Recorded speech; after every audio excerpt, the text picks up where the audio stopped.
India जब America में आते हैं तो 2+2 में पाकिस्तान का नाम लेके तनकीद की जाती है।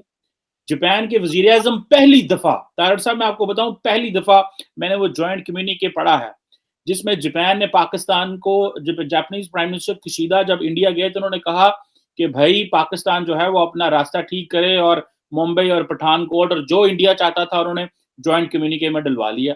अभी बर्तानिया के वज़ीर-ए-आज़म आए थे, वो भी चले गए हैं और उनका जो एक पॉलिसी पेपर था, कल रात में पढ़ रहा था, वो सारा 40 पॉइंट का पॉलिसी पेपर जो यूके की गवर्नमेंट ने जो जारी किया है। Very serious charges.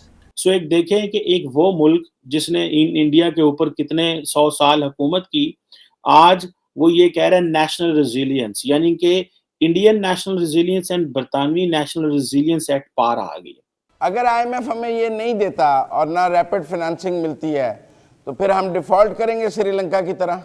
Imran Khan साहब नहीं चाहते कि ये जो मामला हुआ है बैरूनी साजिश वाला, इस मसले को सुलझाया जाए कि अमेरिका बहादुर पाकिस्तान को माफ कर दे। अमेरिका ने कभी पाकिस्तान को छोड़ना नहीं है, माफ नहीं करना पाकिस्तान। तारड़ साहब, ये ग्लोबल एनवायरनमेंट है जहां पे इंडिया हर मुल्क को साथ लेके आपके ऊपर प्रेशर डाल रहा है।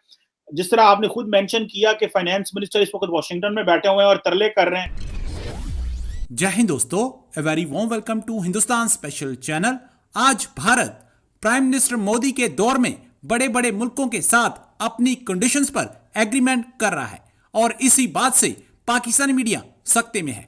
पाकिस्तानी मीडिया ये चर्चा कर रहा है कि जिस मुल्क ने भारत पर इतने साल राज किया, आज वही देश भारत के साथ उसकी कंडीशंस पर हर एग्रीमेंट करने के लिए बिल्कुल तैयार है। ये प्राइम मिनिस्टर मोदी और विदेश मंत्री एस जयशंकर के जादू का ही कमाल है। दूसरी तरफ पाकिस्तान में आजकल यह चर्चा बड़े जोरों शोरों से हो रही है कि अगर आईएमएफ ने पाकिस्तान को कर्ज की अगली किस्त जारी नहीं की तो हमारा हाल श्रीलंका जैसा हो सकता है। हमारा कुछ ही समय में दिवाला निकल सकता है और कोई मुल्क हमारी मदद को नहीं आएगा। इस वक्त पाकिस्तान अपने सबसे नाजुक दौर से गुजर रहा है। आज की वीडियो में पाकिस्तानी मीडिया ने और क्या कहा, तो चलिए दोस्तों आज की वीडियो की तरफ चलते हैं। Thank you so much. Tarar साहब, इसमें थोड़ा सा ये भी जरा डिस्कस कीजिएगा कि इंडिया जब अमेरिका में आते हैं तो 2+2 में पाकिस्तान का नाम लेके तनकीद की जाती है। जापान के वज़ीर-ए-आज़म पहली दफा, तारड़ साहब मैं आपको बताऊं, पहली दफा मैंने वो जॉइंट कम्युनिके पढ़ा है, जिसमें जापान ने पाकिस्तान को, जब जापानीज़ प्राइम मिनिस्टर किशिदा जब इंडिया गए तो उन्होंने कहा कि भाई पाकिस्तान जो है वो अपना रास्ता ठीक करे और मुंबई और पठानकोट और जो इंडिया चाहता था उन्होंने जॉइंट कम्युनिके में डलवा लिया।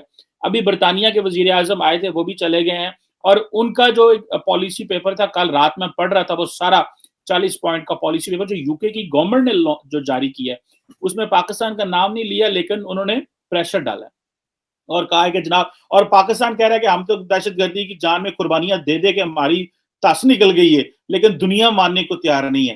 तारड़ साहब, ये ग्लोबल एनवायरनमेंट है जहां पे इंडिया हर मुल्क को साथ लेके आपके ऊपर प्रेशर डाल रहा है।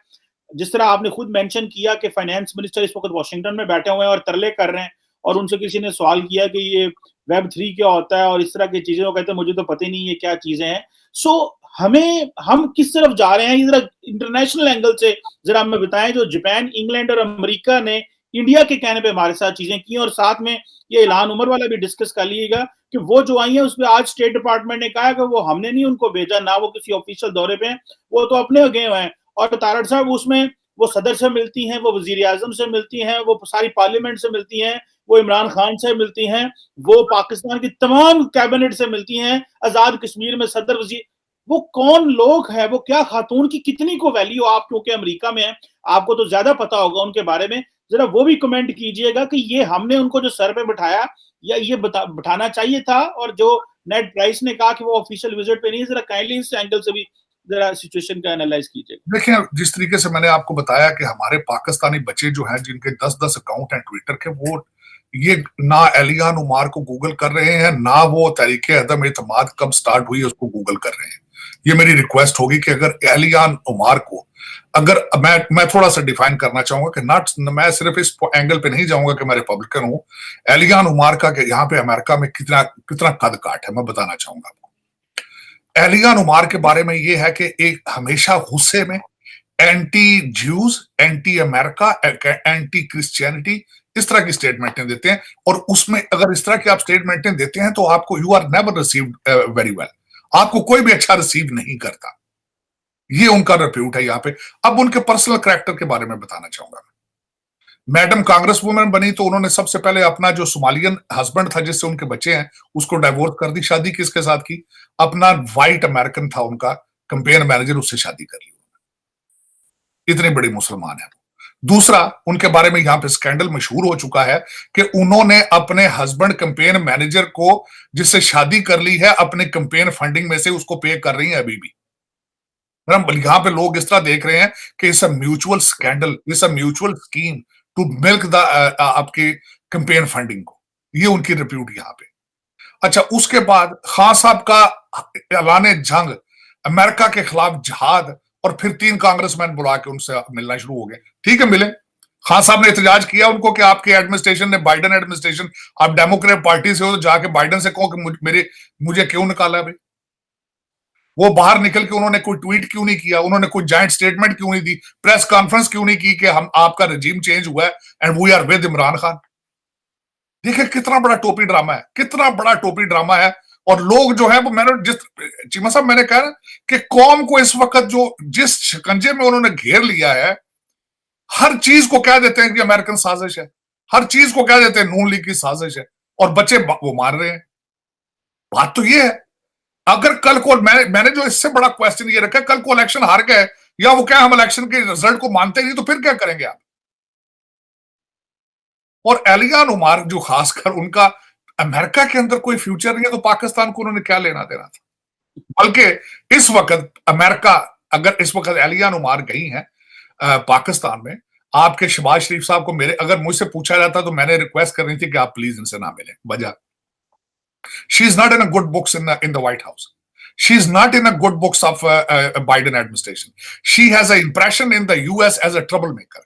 पाकिस्तान के अंदर तो सारी बात है, एक सियासी तनाव अभी तक मौजूद है, लेकिन अगर भारत का आप मिनिस्ट्री ऑफ एक्सटर्नल अफेयर्स की वेबसाइट पे जाएंगे तो आप देखेंगे कि कितने ज़्यादा जो है वो विजिट्स हो रहे हैं इंडिया के अंदर। इंडिया थाईलैंड का फॉरेन ऑफिस कंसल्टेशन चल रही है, यूरोपियन कमीशन के जो प्रेसिडेंट हैं वो इंडिया आए हैं, उसके बाद मॉरिशस के प्रेसिडेंट आए हैं, यूके के प्राइम मिनिस्टर आए हुए हैं। एक बहुत बड़ी एक्टिविटी है जो कि इंडिया के अंदर हो रही है, और जो कि ज़ाहिर बात है एक जैसे that shows that how India is getting relevant globally. अच्छा, अब एक पॉलिसी पेपर इंडिया और यूके ने जारी किया जो कि basically prime minister Boris Johnson जो हैं इंग्लैंड के, उनकी आमद पे उन्होंने जारी किया, और उसमें जो टाइटल है उस पेपर का या उस जॉइंट स्टेटमेंट का वो ये है कि जी टुवर्ड्स शेयर्ड सिक्योरिटी।